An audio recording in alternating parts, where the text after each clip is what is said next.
9 विषय हिंदी गद्य 5 स्वराज्य की नींव लेखक विष्णु प्रभाकर।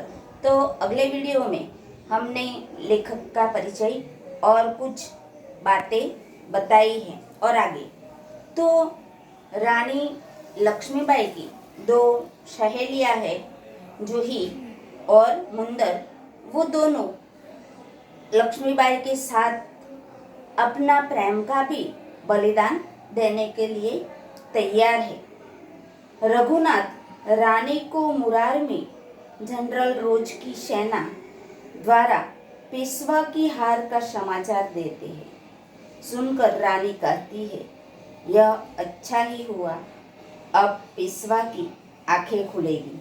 तो रानी का सेनापति है रघुनाथ, वो रानी को जाकर कहते हैं कि पेशवा की हार हुई है।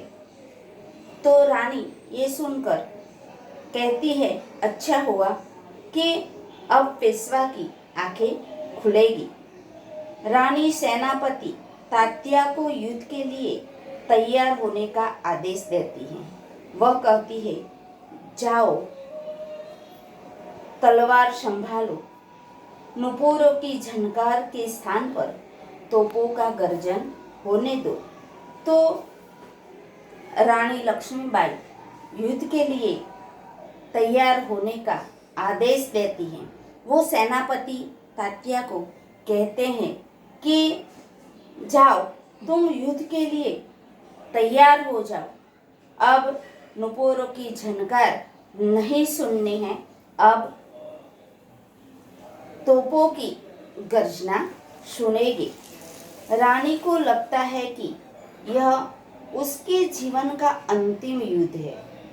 उसे केवल इसी बात की चिंता है कि युद्ध में उनकी वीरता कलंकित न हो जाए। तो रानी लक्ष्मीबाई को यह चिंता सताती है कि न जाने ये मेरा अंतिम युद्ध है। और वो सोचती है और कहती है कि जीवन में मेरा जीवन इस युद्ध के दौरान कलंकित न हो जाए।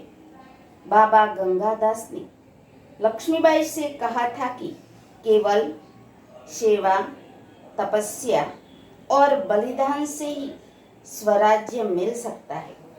स्वराज्य प्राप्ति से ही अधिक महत्वपूर्ण है स्वराज्य की स्थापना के लिए भूमि तैयार करना और स्वराज्य की नींव का पत्थर बनना।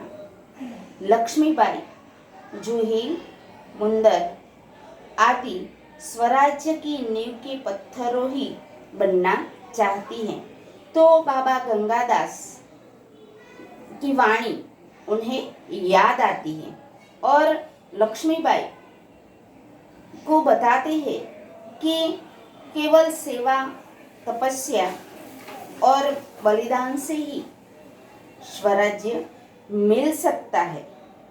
स्वराज्य की स्थापना के लिए भूमि तैयार करना है और स्वराज्य की नींव का पत्थर लक्ष्मीबाई के साथ जूही और मुंदर आदि स्वराज्य की नींव का पत्थर बनना चाहती है। अस्तु।